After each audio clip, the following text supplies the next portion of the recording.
চট্টগ্রামে পুলিশ পাহারায় থাকা ব্যবসায়ী ও সাবেক সংসদ সদস্য মুজিবুর রহমানের বাসার লক্ষ্য করে এভাবেই গুলি করছিল সন্ত্রাসীরা। শনিবার সকাল 6:30টার দিকে নগরের চন্দনপুর এলাকায় স্মার্ট গ্রুপের এমডি মুজিবুর রহমানের বাসায় দ্বিতীয় দফার গুলির এই ঘটনা ঘটল।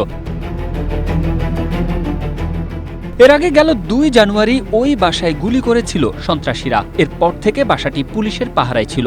পুলিশের পাহারার মধ্যেই বাসাটিতে আবারও গুলি করল সন্ত্রাসীরা। মুজিবুর রহমান বলেন, বিদেশে পলাতক সন্ত্রাসী সাজ্জাদ দীর্ঘদিন ধরে চাঁদা দাবি করে আসছেন।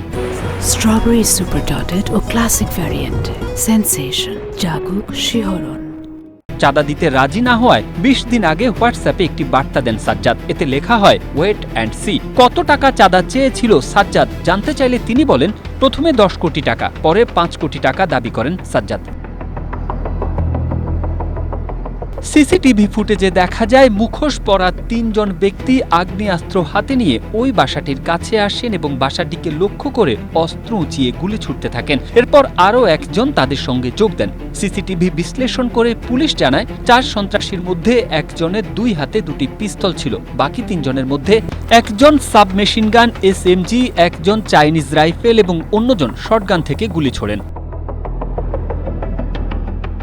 খবর পেয়ে নগর পুলিশের উপকমিশনার হুসাইন কবির ভূঁইয়ার নেতৃত্বে ঘটনাস্থল পরিদর্শন করে পুলিশের একটি দল। কবির হোসেন বলেন, প্রাথমিকভাবে ধারণা করা হচ্ছে চাঁদার টাকার জন্য বিদেশে পলাতক সন্ত্রাসী সাজ্জাদ আলী ওরফে বড় সাজ্জাদ তার লোকজন দিয়ে এই ঘটনা ঘটিয়েছে। Tarek Ahmed, Asia post.